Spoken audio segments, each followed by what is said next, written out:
السلام عليكم ورحمة الله تعالى وبركاته.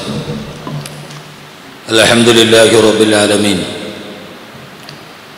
والصلاة والسلام على سيد المرسلين والعاقبة للمتقين فلا عدوان إلا على الظالمين. إن أريد إلا الإصلاح ما استطعت وما توفيقي إلا بالله عليه توكلت وإليه أنيب. أعوذ بالله من الشيطان الرجيم. بسم الله الرحمن الرحيم. يا أيها الذين آمنوا اتقوا الله حق تقاته ولا تموتن إلا وأنتم مسلمون. صدق الله مولانا العلي العظيم. സമാദരണീയനും ബഹുമാന്യനുമായ ആദരണീയരായ ബഹുമാനപ്പെട്ട മൗലാന അല്ലാമ ഖാലിദ് സൈഫുള്ള റഹ്മാനി തവ്വലല്ലാഹു ഉംറ വേദിയിലും സദസ്സിലും ഉപവിഷ്ടരായ ബഹുമാനരായ പണ്ഡിത സുഹൃത്തുക്കളെ, ഒരു വിശ്വാസിയെ സംബന്ധിച്ചിടത്തോളം ഏറ്റവും സുപ്രധാനമായ അവൻ്റെ ഐഹിക പാരത്രിക ജീവിത വിജയ നിദാനമായ വിശുദ്ധമായ ശരീഅത്തിന് നേരെ കടന്നാക്രമണമുണ്ടാകുന്ന ഒരു സാഹചര്യത്തിൽ ഇന്ത്യയിലെ സാമൂഹിക സാമുദായിക ചലനങ്ങളിൽ ക്രിയാത്മകമായ നേതൃത്വം വഹിക്കുന്ന ഓൾ ഇന്ത്യ മുസ്ലിം പേഴ്സണൽ ബോർഡിൻ്റെ കീഴിൽ സംഘടിപ്പിക്കപ്പെട്ട വിശുദ്ധമായ ശരീഅത്തിൻ്റെ വിശദീകരണവുമായി ബന്ധപ്പെട്ട് ഇവിടെ 2 ദിവസമായി നടത്തപ്പെടുന്ന വളരെ ആഴത്തിലേറിയ ഗഹനമായ ചിന്തകളുടെ മധ്യത്തിലാണ് നാം നിലനിൽക്കുന്നത്. ഇസ്ലാമിക ശരീഅത്തിനെ സംബന്ധിച്ചിടത്തോളം അതിൻ്റെ ആവിർഭാവ കാലഘട്ടങ്ങളിൽ മുതൽ തന്നെ കാലാകാലങ്ങളിലെ മറുവിഭാഗത്തിൻ്റെ വൈവിധ്യങ്ങളുടെ ഇടയിലും, അത് രാഷ്ട്രീയമാകട്ടെ സാമൂഹികമാകട്ടെ ആദർശപരമാകട്ടെ, അതിൻ്റെ കാലാകാലങ്ങളിലെ വൈവിധ്യങ്ങളെ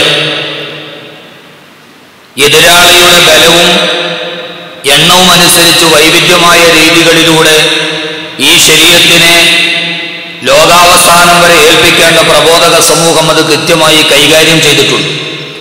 ഞാനതിൻ്റെ ആഴത്തിലുള്ള ഒരു ചർച്ചകളിലേക്ക് കടന്നു പോകുന്നില്ല.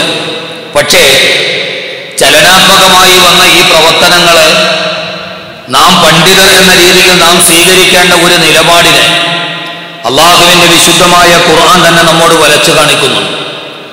ലോകത്തിലെ ഏറ്റവും വലിയ ശരീഅത്തുൽ ഇസ്ലാം വെല്ലുവിളി നേടിയ ഏറ്റവും വലിയ ഏകാധിപത്യത്തിൻ്റെയും സർവാധിപത്യത്തിൻ്റെയും സ്വേച്ഛാധിപത്യത്തിൻ്റെയും ഒരു കാലഘട്ടത്തിലൂടെ ഇസ്ലാം കടന്നു വന്ന, ശരീഅത്ത് കടന്നു വന്ന ഒരു വഴികളെ അള്ളാഹുവിൻ്റെ ഖുർആൻ നമ്മോട് പരിചയപ്പെടുത്തുമ്പോൾ അതിൻ്റെ വളരെ പ്രധാനപ്പെട്ട ഒരു നിർണായകമായ കാലഘട്ടമായിരുന്നു മഹാനായ ഇബ്രാഹിം നബി അലൈഹി സ്വലാത്തു വസ്സലാമിൻ്റെ കാലഘട്ടം, മഹാനായ മൂസാ നബി അലൈഹി സ്വലാത്തു വസ്സലാമിൻ്റെ കാലഘട്ടം.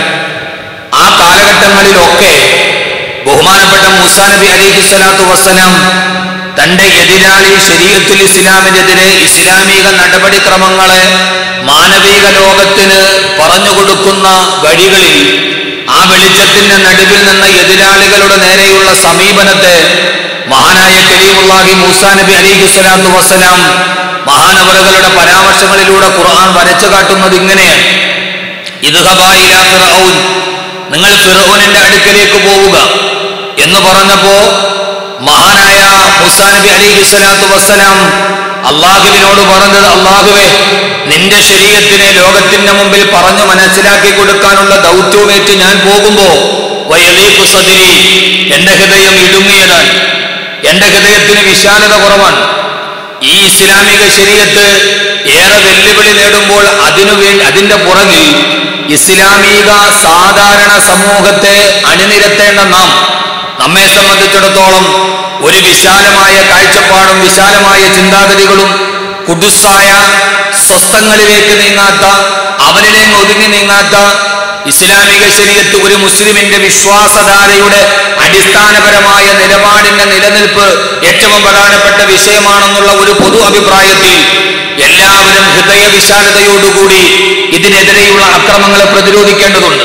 അത് ഇന്ത്യയിൽ മാത്രമല്ല, എവിടെയാണെങ്കിലും ശരീഅത്തിനെതിരെയുള്ള ഈ കടന്നാക്രമണങ്ങളെ ഒരേ മനസ്സോടെ ഏകതാ മനോഭാവത്തോടുകൂടി അതിൽ വൈയക്തികമാകട്ടെ, സാമൂഹികമാകട്ടെ, സംഘടനാപരമാകട്ടെ, അതിന്റെ സങ്കുചിതത്വങ്ങളുടെ അകത്തോടുകളുടെ ഉള്ളിൽ നിന്ന് ഇറങ്ങി വന്ന് വിശാലമായൊരു കാഴ്ചപ്പാടുകൂടി ഇസ്ലാമിക ശരീഅത്ത് മുസ്ലിം ഉമ്മയുടെ സംരക്ഷണ ബാധ്യതയുടെ ഏറ്റവും പ്രധാനപ്പെട്ട പ്രഥമ ദൗത്യമാണ് എന്ന ഒരു ബോധ്യമാണ് ആദ്യം ഈ ഭാഗത്തുണ്ടാകേണ്ടത്. എന്റെ ഹൃദയത്തെ ഇടുക്കത്തിൽ നിന്ന് വിശാലമാകണം. ഇസ്ലാമിക ശരീഅത്തിന് മറ്റൊരാളോട് പറയുമ്പോൾ ശരീഅത്തിനെ പരിചയപ്പെടുത്തുന്ന ഒരാളുടെ ഹൃദയത്തിന് വിശാലതയില്ലാതെ പോയാൽ അയാളുടെ പരിചയപ്പെടുത്തലുകളോ പ്രബോധനങ്ങളോ ഫലവത്താവുകയില്ല. എനിക്ക് അനുവദിക്കപ്പെട്ട ഒരു 10 സമയത്തിന്റെ ഉള്ളിൽ ഞാൻ പറഞ്ഞവസാനിപ്പിക്കുകയാണ്. രണ്ടാമത് പറയുന്നുണ്ട്, വല എന്തലിക്കുലിസാനി, എന്റെ നാവിന് അത്രമേൽ സ്ഫുടതയില്ല. ഞാനിപ്പോ ഇവിടെ വരുമ്പോ അഡ്വക്കേറ്റിന്റെ ക്ലാസ് തർജ്ജമ ചെയ്ത ബഹുമാനപ്പെട്ട അമീൻ മൗലവി വളരെ വിശാലമായി ഭരണഘടനയുടെ ആർട്ടിക്കിളുകളുടെ അനുച്ഛേദങ്ങൾ ഓരോന്നോരോന്നായി ശരീഅത്ത് എന്താണ്, നിയമം എന്താണ്, കോടതി എപ്പോഴാണ് അതിന്റെ നിയമം വ്യാഖ്യാനിക്കുക, കോടതി തന്നെ എപ്പോഴാണ് ഇസ്ലാമിക ശരീഅത്തിന്റെ പ്രാമാണിക ഗ്രന്ഥങ്ങളെ പരതുക എന്നൊക്കെ അദ്ദേഹം കൃത്യമായി പറയുമ്പോൾ ഞാൻ പലപ്പോഴും എന്നോടും നിങ്ങളോടും ചോദിക്കുന്നത്, വെള്ളിയാഴ്ച മിമ്പറുകളുടെ മുമ്പിൽ നമ്മുടെ മുമ്പിൽ വന്നിരിക്കുന്ന ഒരു സമൂഹത്തോട് ഇത്രമേൽ പരമപ്രധാനമായി ഇസ്ലാമിക ശരീഅത്തിന് അടിസ്ഥാനപരമായ ഭരണഘടനാപരമായ നമ്മുടെ അവകാശങ്ങളും നമ്മുടെ അനുവാദങ്ങളും ഒക്കെ ഇങ്ങനെയാണെന്ന് പറഞ്ഞു കൊടുക്കാൻ കഴിയുന്ന എത്രത്തോളം പണ്ഡിത സമൂഹത്തിന്, പ്രബോധക സമൂഹത്തിന് കഴിയുന്നു എന്നത് വളരെ വലിയൊരു ചോദ്യമാണ്. അല്ലെങ്കിൽ നമ്മുടെ വെള്ളിയാഴ്ച മിമ്പറുകളിലെ പ്രസംഗ വിഷയങ്ങളൊക്കെ ഇസ്ലാമിക ശരീഅത്ത് ഇത്രമേൽ കടന്നാക്രമിക്കപ്പെടുമ്പോൾ വെള്ളിയാഴ്ചകൾ ഒരു ശരീഅത്തിനെ കുറിച്ച് കൃത്യമായി പറയാൻ കഴിയുന്ന സാമാന്യമായ ബോധവും വിവരവും വിദ്യാഭ്യാസവും അക്ഷരസ്ഫുടതയും ഒക്കെയുള്ള ഒരു വിഭാഗം പ്രബോധകർ നമ്മുടെ മുമ്പിൽ ഉണ്ടാവേണ്ടതുണ്ട്.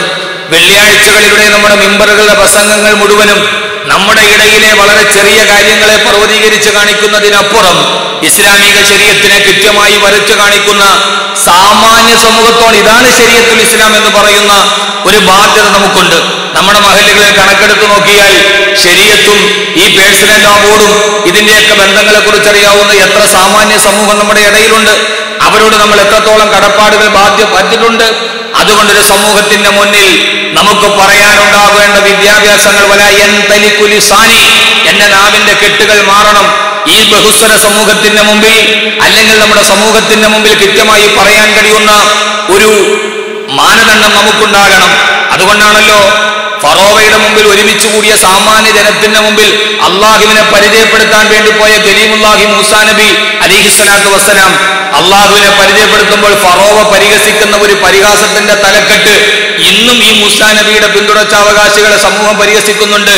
വലയക്കാദി യുബീൻ, പറഞ്ഞാൽ തിരിയാത്തവൻ, എന്ത് പറയണമെന്നറിയില്ല, സമൂഹത്തോടൊരു വിഷയത്തെ പ്രതിപാദിക്കാൻ അറിയില്ല എന്ന ഒരു പരിഹാസത്തിന്റെ ഒരു മേൽക്കെട്ട് ഇന്നും നമ്മുടെ സമൂഹം അതിന്റെ പിന്തുടർച്ചാലക്കാരായി അനുഭവിച്ചുകൊണ്ടുണ്ട് എന്നത് ഒരു സാമാന്യമായ സത്യം തന്നെയാണ്.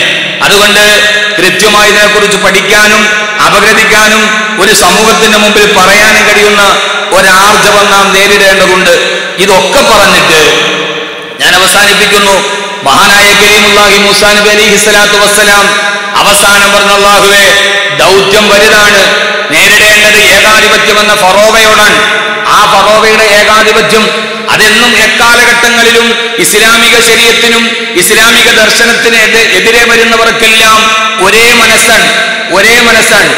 ന്യൂസിലാൻഡിലെ പള്ളിയിലേക്ക് കടന്നു കയറി ആളുകളെ നിരുപാധികം നിഷ്കരുണം കൊന്നൊടുക്കിയ ആ വർഗീയതയുടെ വ്യവച്ഛേദനത്തിന്റെ മനസ്സുള്ള കൊലയാളി തന്റെ തൊപ്പിയിൽ മനുഷ്യരെ നിരപരാധികളെ കൊല്ലുന്നത് ലൈവ് സ്ട്രീം ചെയ്യുന്ന ന്യൂസിലാൻഡിലെ കൊലയാളിയും ഒരു മുസ്ലിമിനെ തീയൊടിച്ച് കത്തിച്ചിട്ട് അത് ഫേസ്ബുക്കിൽ ലൈവ് ചെയ്യുന്ന ഇന്ത്യൻ ഫാസിസവും ഇവരുടെ രണ്ടുപേരുടെയും മനസ്സിന്റെ ഉള്ളിലെ ഇസ്ലാമിനോടുള്ള കാഴ്ചപ്പാടുകൾ, ഇവരുടെ മനോഭാവങ്ങൾ ഏകതാ മനോഭാവമാണ്.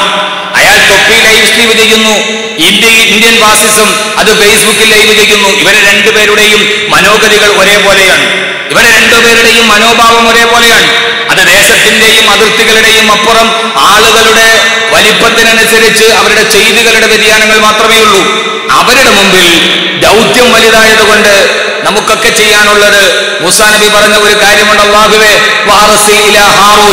ഹാറൂൻ നബിയെ കൂടി എനിക്ക് സഹായിയായിട്ട് വേണം. കാരണം എന്റെ ദൗത്യം ശ്രമകരമാണ്.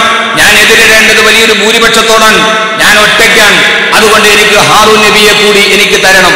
ഇതിന്റെ കാര്യത്തിൽ നാം സ്വീകരിക്കേണ്ട നിലപാട് ഇസ്ലാമിക ശരീഅത്തിനെതിരെ വരുന്ന കടന്നാക്രമണങ്ങളെ പ്രതിരോധിക്കുന്ന കാര്യങ്ങളിൽ മുസ്ലിം സമൂഹത്തിന്റെ മുഴുവന്റെ ഉള്ളിൽ നിന്ന് ഏതൊക്കെ സാധ്യതകളും സാധുതകളും നമുക്ക് പ്രയോജനപ്പെടുത്താൻ കഴിയുമോ ആ സാധ്യതകളെ മുഴുവനും യാതൊരുവിധ അഭിപ്രായ വ്യത്യാസങ്ങൾക്ക് വകവെക്കാതെ സാധ്യതകളെ നാം പരിചയപ്പെടുത്തേണ്ടതുണ്ട്.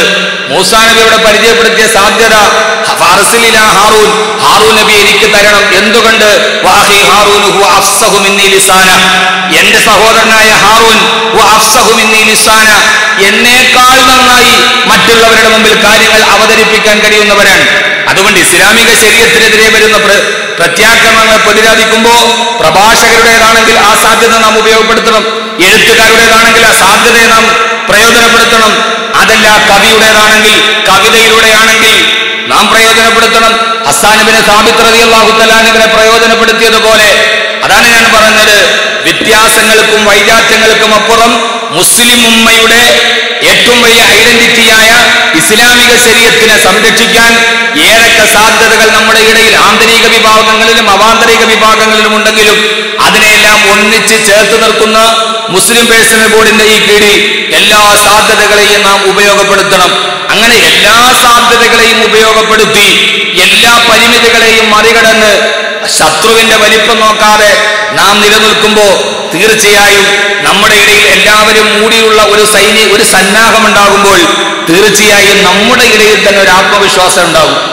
ആ പ്രബോധക സമൂഹത്തിന് ഒരു ആത്മവിശ്വാസം ഉണ്ടാകുമ്പോഴാണ് ആർത്തലച്ചു വരുന്ന പടയാളികളും പുറകിലെ അവരുടെ പടയാളികളുടെ ആരവും മുമ്പിൽ കടലിന്റെ ആരവും വരുമ്പോ ഈ കടൽ തന്നെ വിഴുങ്ങുമെന്ന് ഉറപ്പുള്ളപ്പോഴും ഇല്ല, കാലക്കല്ല ഇന്ന മഇയ റബ്ബി സയഹ്ദീൻ, ഇല്ല എന്റെ അല്ലാഹു എന്റെ കൂടെ ഉണ്ടാവും എന്ന് മൂസാ നബി അലൈഹി സ്വലാത്തു വസ്സലാമിന് പറയാൻ കഴിഞ്ഞത് അള്ളാഹുവിന്റെ ദീനിന്റെ ശരീഅത്തിനു വേണ്ടിയുള്ള സാധ്യതകളെയും എല്ലാവിധ നന്മകളെയും സ്വീകരിച്ച് സ്വയം ഒരു മനക്കരുത്തുണ്ടാക്കാൻ കഴിഞ്ഞതുകൊണ്ടാണ് മൂസാ നബി അലൈഹി സ്വലാത്തു വസ്സലാമിന് അങ്ങനെ ഒരു വാക്ക് പറയാൻ കഴിഞ്ഞത്. അതുകൊണ്ട് നാം നമ്മുടെ ഇന്ത്യയെ സംബന്ധിച്ചിടത്തോളം, നമ്മുടെ നാടിനെ സംബന്ധിച്ചോളം നാം ചെയ്യേണ്ട, ഞാൻ എന്നോടും നിങ്ങളോടും പറയുന്ന ഒരു പ്രധാനപ്പെട്ട കാര്യം, നാം ചെയ്യേണ്ട ഒരു പ്രധാനപ്പെട്ട കാര്യം, ഈ സമൂഹത്തിന്റെ മുമ്പിൽ നമ്മൾ തകരാൻ പോവുകയാണ്, മുസ്ലിം ഉമ്മത്ത് തകരാൻ പോകുന്നു, ഇനി നിലനിൽപ്പില്ല, നിങ്ങൾ എല്ലാവരും കൂടി ഇമാം മഹ്ദിയെ പ്രതീക്ഷിച്ചോളി എന്ന് പറയുന്നതിനപ്പുറം ഈ സമൂഹത്തോട് നമുക്ക് പറയാൻ കഴിയുന്ന ഒരു പ്രതീക്ഷയുടെയും പ്രത്യാശയുടെയും വാക്കുകൾ പറഞ്ഞ് ഈ സമൂഹത്തെ നമ്മൾ ജാഗരൂകരാക്കണം. സമൂഹത്തോട് നമ്മൾ പ്രതീക്ഷ കൊടുക്കണം. ഞാൻ അവസാനിപ്പിക്കുന്നു. ഖന്തക്ക് യുദ്ധം നടക്കുമ്പോ മറുഭാഗത്ത് സഖ്യസേന ഒരുമിച്ച് നിൽക്കുമ്പോ ഒരു നേരത്തെ ഭക്ഷണത്തിന് വകയില്ലാതെ തന്റെ അനുയായികൾ ആ സമയത്ത് പ്രവാചകൻ സല്ലല്ലാഹു അലൈഹി വസല്ലമ ഒരു നേരത്തെ ഭക്ഷണമില്ലാതെ വയറ്റിൽ കല്ല് കെട്ടിയ സമയത്ത് തന്റെ കയ്യിലിരിക്കുന്ന ആ പണിയായുധമുണ്ട് നബി സല്ലല്ലാഹു അലൈഹി വസല്ലം ആ മെഹ്വൽ കൊണ്ട് പാറക്കെട്ടിൽ വെട്ടുമ്പോ ആ സമയത്ത് ഇരുമ്പും കല്ലും തമ്മിൽ സ്പർശിക്കുമ്പോൾ ഉണ്ടായ സ്വാഭാവികമായ ഒരു തീയുടെ പൊരി നാം അതിനെ എങ്ങനെ കാണുക? അപ്പോഴും പട്ടിണി കിടക്കുന്ന സമൂഹത്തിന് നേരെ നോക്കിയിട്ട് ഈ തീപ്പൊരി ഏതെന്ന് നിങ്ങൾക്കറിയോ? ഇല്ല നബിയെ, അതാ കുനൂസ് കിസ്റ, ഇത് കിസ്റയുടെ ഖജനാവാണെന്ന് പറയാൻ ഒരു നേരത്തെ ഈത്തപ്പടമില്ലാതെ വയറ്റിൽ കല്ല് വെട്ടിക്കിടന്ന് ഏറ്റവും അവസാനത്തെ നിരാശയിലേക്ക് പോയൊരു സമൂഹത്തോട് ഒരിക്കലും നടക്കാത്തൊരു സ്വപ്നത്തിന്റെ കഥ പറയുന്ന, ഇത് കിസ്റയുടെ കൊട്ടാരത്തിന്റെ താക്കോലാണെന്ന് പറഞ്ഞു കൊടുക്കുന്ന പ്രവാചകൻ സല്ലല്ലാഹു അലൈഹി വസല്ലമ പറഞ്ഞു കൊടുക്കുന്ന ഒരു ശുഭാപ്തി വിശ്വാസമുണ്ട്. നമ്മൾ നമ്മുടെ മിമ്പറുകളിൽ, നമ്മുടെ മിഹ്റാബുകളിൽ ഉമ്മത്തിനോട് വെള്ളിയാഴ്ച പറഞ്ഞു കൊടുക്കേണ്ടത് എല്ലാം തകർന്നു, ഇനി നമുക്ക് രക്ഷയില്ല എന്നല്ല, ഇനിയുമുണ്ട് നമുക്ക് രക്ഷ.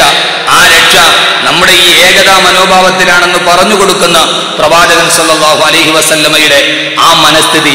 അതോടൊപ്പം തന്നെ പ്രവാചകൻ സല്ലല്ലാഹു അലൈഹി വസല്ലമ വയറ്റിൽ കല്ല് കെട്ടി വെച്ചത് വിശപ്പ് മാറാൻ വേണ്ടി മാത്രമായിരുന്നില്ല. വയറുമല്ലാതെ അങ്ങോട്ട് ഒട്ടിയാൽ മുതുക് ചെറുതായിട്ടൊന്ന് കുനിയും. എതിരാളിയുടെ മുമ്പിൽ മുതുക് കുനിയാതിരിക്കാൻ കൂടിയാണ് വയറ്റിൽ കല്ല് കെട്ടി വെച്ചത്. ആ നേതാവിനെ കണ്ടപ്പോ പട്ടിണി കിടന്ന അനുയായികൾ, ആ സമയത്തൊരു വലിയ ചരിത്രം പറയുന്നുണ്ട്. നബി സല്ലല്ലാഹു അലൈഹി വസല്ലം ഇങ്ങനെ നിന്നപ്പോ അനുയായികൾ എങ്ങനെയായിന്നറിയോ? അനുയായികൾ ഫേസ്ബുക്കിൽ എല്ലാം തീരാൻ പോകുന്ന അനുയായികൾ എഴുതരുത്, തങ്ങളുടെ നേതാവിനെ വീണ്ടും ഉത്സാഹത്തോടുകൂടി വീണ്ടും അങ്ങയുടെ കൂടെ ഉണ്ടെന്നറിയാൻ സഹാബത്ത് പാട്ടുപാടി അവര് പാട്ടുപാടിയത് നേതാവിനെ ഉഷാറാക്കാനാണ്. നഹ്നുല്ലദൂന ബായഉ മുഹമ്മദ അലൽ ജിഹാദി മാ ബഖീന ആബദ. അനുയായികളുടെ പാട്ട് കേട്ടപ്പോ നേതാവിനും പിന്നീടും ശുഭാപ്തി വിശ്വാസം കൂടി. ഇങ്ങനെ പരസ്പരം വരാനിരിക്കുന്ന നന്മയുടെ ഒരു ഭാഗത്തിന് വേണ്ടി പ്രതീക്ഷയോടെ കാത്തിരിക്കുന്ന ഒരു സമൂഹത്തിന്റെ മുമ്പിലാണ് യൂഫ്രട്ടീസ് നദി വഴിമാറിക്കൊടുത്തത്. അല്ലാഹു സുബ്ഹാനഹു വ തആല ഇങ്ങനെ ഒന്നിക്കാനും ഈ സാധ്യതകളെ പ്രയോജനപ്പെടുത്താനും ഇസ്ലാമിക ശരീഅത്തിനു വേണ്ടി ഒരുമിച്ച് സംരക്ഷണത്തിന് വേണ്ടി ഒരുമിച്ച് നിൽക്കാനും അല്ലാഹു തൗഫീഖ് നൽകി അനുഗ്രഹിക്കുമാറാകട്ടെ എന്ന ദുആയോടുകൂടി ഇതിലേക്ക് ക്ഷണിച്ചതിനും ഇതിലേക്ക് പങ്കെടുക്കാൻ കഴിഞ്ഞതിനും അൽഹംദുലില്ലാഹ്. ദുആയിൽ മറക്കരുത് എന്ന വസിയത്തോടുകൂടി മഅ തഹിയ്യത്തി വസ്സലാം അഖൂക്കും ബിൽ ഇസ്ലാം അഹ്മദ് കബീർ. അസ്സലാമു അലൈക്കും വറഹ്മത്തുള്ളാഹി.